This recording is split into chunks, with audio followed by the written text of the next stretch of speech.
Hello everybody and welcome to my presentation on the feasibility study of healthy clothing. We have all heard the parable, the emperor's new clothes. This parable has a new level of meaning in our lives today.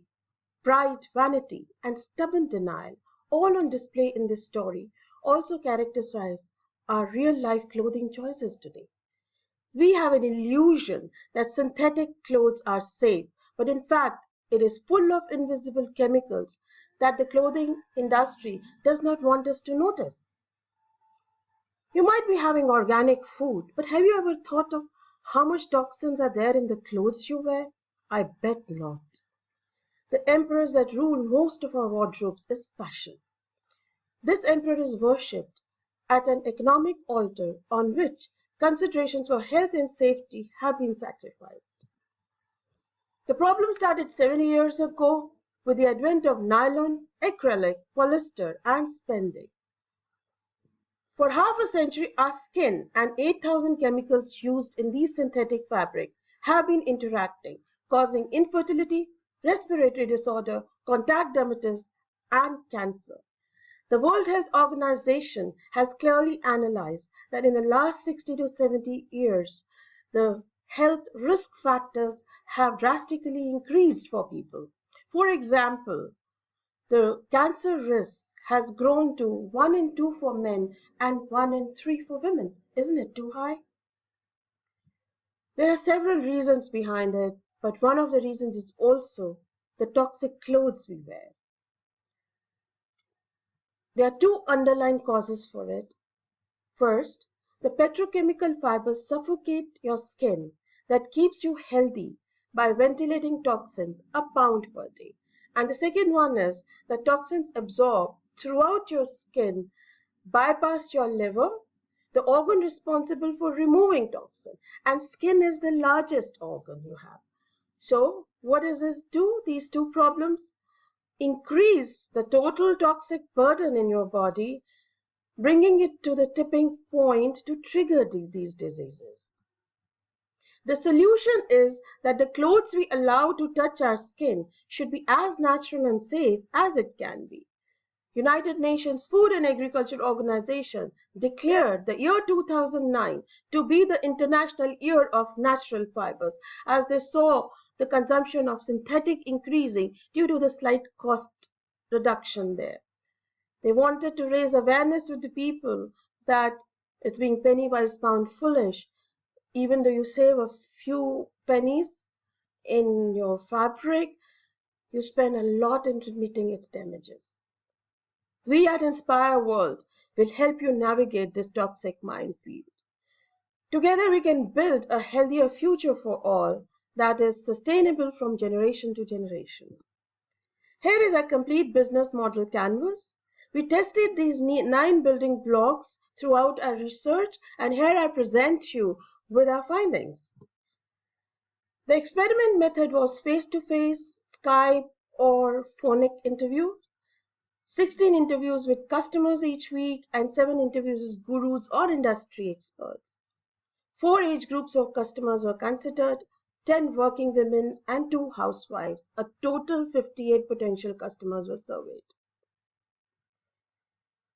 The gurus were a heterogeneous group consisting of fabric dealers and weavers, garment fabricators, and dress designers.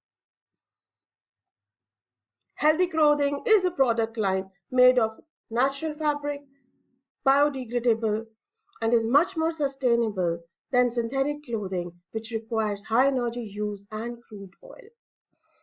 The value proposition for healthy clothing is the working women in India shopping online will buy our healthy clothing products because they have a genuine interest in preserving their individual health and the health of the workers producing their apparels, and would also like to contribute to a sustainable environment. The headlines of our test results are: healthy clothing value proposition resonates well with gurus and customers. Subsequent hypothesis surveys reinforce the value proposition without any amendment to it. Yeah, lots of pie charts here, but it's easy to understand. Customers would pay 10 to 25% extra for eco-friendly and healthy clothing and would prefer to procure healthy clothing online as compared to synthetic.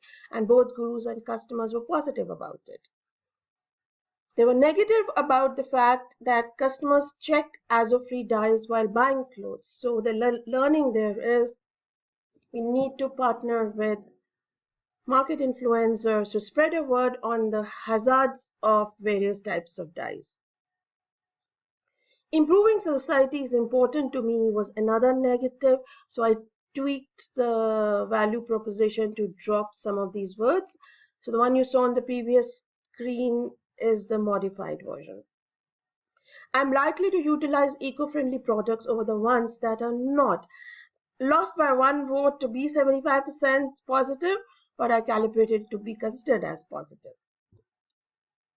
Customer segment hypothesis is the working women professionals in Indian metro cities in the age group of 18 to 16 years shopping online who take independent decision to buy healthy clothing in smart and vibrant Western styles for casual and semi-formal wear every year worth at least their 1 month of income or saving. Well, that's a lot of spending there. The results said there may be a potential broader customer segment than assumed. We did not consider B2B sales online for the reason of maintaining huge inventories. If you're selling to another business, you need to have good size of inventory. However, the gurus felt that 3 months of lead time would be fine for the buyer, so you don't have to have huge inventory. So we would consider B2B sales as we further go. The demography, styles, and spending of B2C customers validated by this survey also gets presented later. So here are our pie charts again. I wear Western for formal celebration for most of the time, 50-50 or a little less, so we dropped it out of our customer segment. I would buy healthy clothing in Western semi-formal and casual online as my first preference. So both gurus and customers supported it, so we kept it in our customer segment. One of the problems with online buying is that 60 to 70% of items are returned.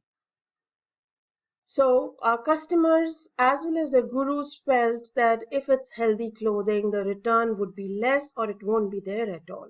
That's a good news. All these customers we considered are the ones who take their final buying decision and they spend a lot like 1 month of their annual income, which is good spending on Western clothes. The distribution channel hypothesis is the online economic portals, social media, our own website, and exhibitions would be the most cost-effective way to reach out the customer segment. The channel hypotheses were endorsed by both gurus and customers, and we would pursue B2B portals since positive to neutral response was received from gurus. Reaching the target market through the B2C e-commerce and through the social media received positive response from gurus and customers.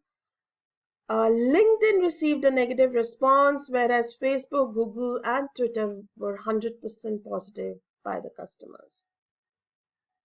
Participation in local fairs and partnership with media and marketing influencers was also unanimously agreed by the gurus and corroborated by the customers. There is a learning. Still there is support for traditional methods. Print media and radio ads, even though TV commercial had less support. So we would explore this further. Cost consideration is the major hindrance. Customer relationship hypothesis is the advertisements on online e-commerce portals, social media, our own website, and other related websites would help achieve at least 3:1 LTV to CAC ratio.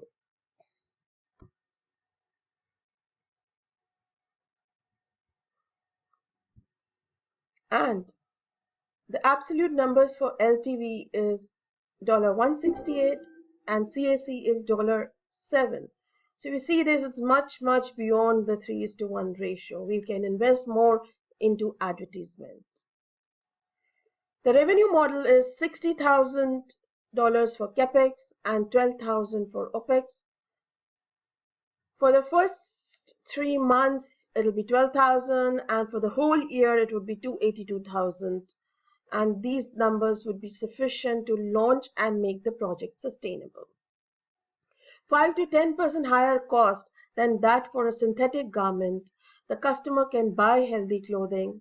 Sale of 70 to 100 pieces a day would make the business profitable in first year, and year-by-year increase on sales by 25% by the year 3 would increase the profit margins to a high level of return on investment.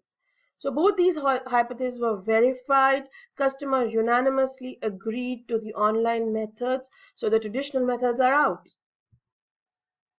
So as you see here, all positives on the left side. On the right side, what you have is two negatives, which is that our OpEx and inventory replacement would be sufficiently covered by sales after first 3 months. The customers and gurus felt, no, it would not be 3 months, but it would be 1 year. So we changed our revenue model to reflect it to be 1 year. Cost and style is more important as compared to health and environment benefit. This was a bit dicey question, but actually what they meant from this response was that they actually need both and not just one. The key partners are the reputed suppliers of all these various services listed here, web designers, online B2C and B2B portals, media and marketing influencers, corporate and universities. So each partnership have confirmed marketing benefits throughout the survey. Question regarding endorsement from celebrities and sport figures were more mixed results, indicating the cost of any such endorsement would likely outweigh the benefits. So in summary, the key partnership hypothesis has been endorsed. So here you see all greens for all partners. The key activities are a number of them which are listed here. The key resources required are physical, human resources, intellectual, and financial resources. Gurus and customers felt the same priority on majority of our resources and activity propositions. So the key activity and resource hypothesis has been endorsed unanimously by gurus and customers. So again, here we see all greens. The cost structures were arrived based on the discussions with the gurus. So initially planned with 3 months OpEx in hand, but gurus asked for 1 year, so we changed it. 3 months inventory on hand has been included in the CapEx cost. See, the admin cost here is 13%, while the intellectual is 4%. We feel the 13% admin is on the higher side. So cost efficiencies or process efficiencies should be applied in order to reduce the admin cost and move that saving to intellectual costs, something like having a better business intelligence system or systems for matching sales with productions. Our CapEx is 19% and OpEx for first year is 81%. So this is a business which needs a little lower investment, but the operational expenses are much higher. That is because it's more a service industry also. So here are all our cost figures. In addition to the CapEx, we would require revolving cash in hand for fabrication, about $15,000. So all these costs put together, the finances required are $357,000.